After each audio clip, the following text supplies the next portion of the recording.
اور مکہ چھوڑ دیا تو کوفے جاتے, بصرہ جاتے, یمن جاتے, مصر جاتے. عالمی اسلامک اسٹیٹس اتنے سارے ہیں, مگر کربلا کا انتخاب کیوں, مدینہ کیوں چھوڑا, شہادت کے لیے مدینہ کیوں چھوڑا حسین ابن علی نے؟ بات پہنچ رہی ہے نا. اب سوال یہاں پہ واپس کہ بھائی نبی کا جو 23 سال رسالت کا دور ہے, نبی کو مکہ چھوڑ کر مدینہ جانے کی کیا ضرورت تھی؟ بات ہماری پہنچ گئی نا. کہیں سے کوئی جواب آپ کے ذہنوں میں آ رہا ہے؟ کوئی جواب شاید کہیں سن رکھا ہو.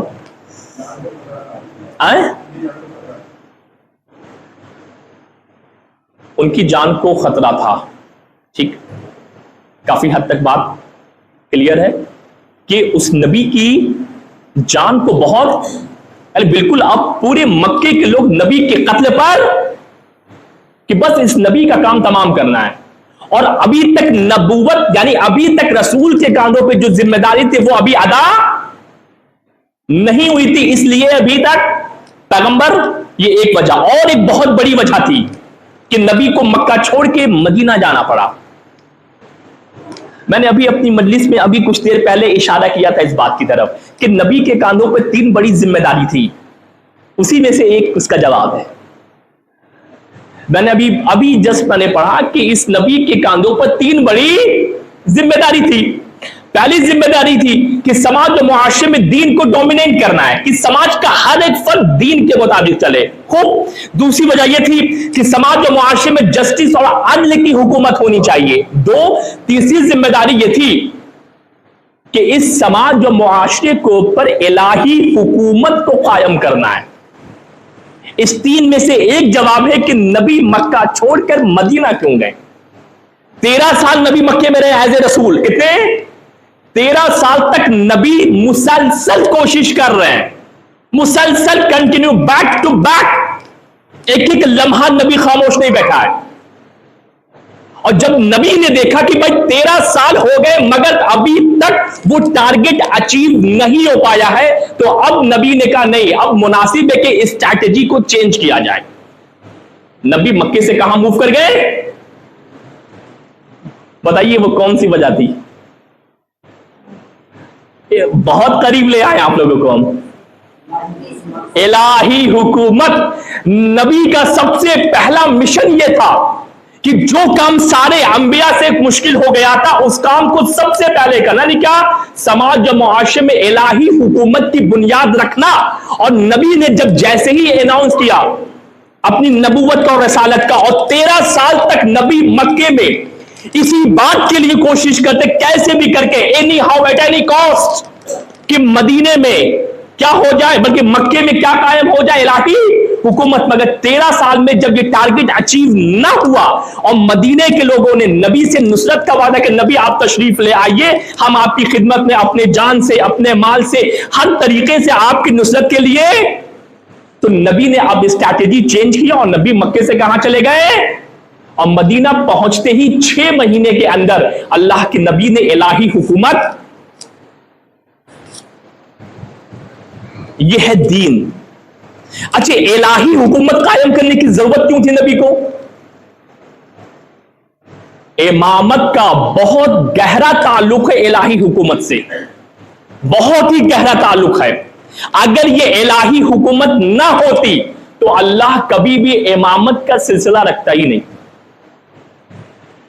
اتنا گہرا تعلق ہے امامت کا اس الہی حکومت سے, اتنا کہ اگر یہ الہی حکومت کا معاملہ نہ ہوتا تو پروردگار نبوت کے بعد امامت کے سلسلے کو قائم. اچھا, آخری امام کے بارے میں کیا سنتے ہیں ہم لوگ کہ جب وہ پردہ غائب سے آئے گا تو کیا کرے گا؟ کیا کرے گا؟ آدھی بات, آدھا اتر رہی ہے. کیوں؟ احسن, تم کیا فرمایا؟ جب وہ آنے والا پردہ غائب سے آئے گا تو زمین کو عدل و انصاف سے اس طرح بھر دے گا جس طریقے سے زمین ظلم و ستم سے. تو بھائی پوری زمین کو عدل و انصاف سے کیسے بھرے گا؟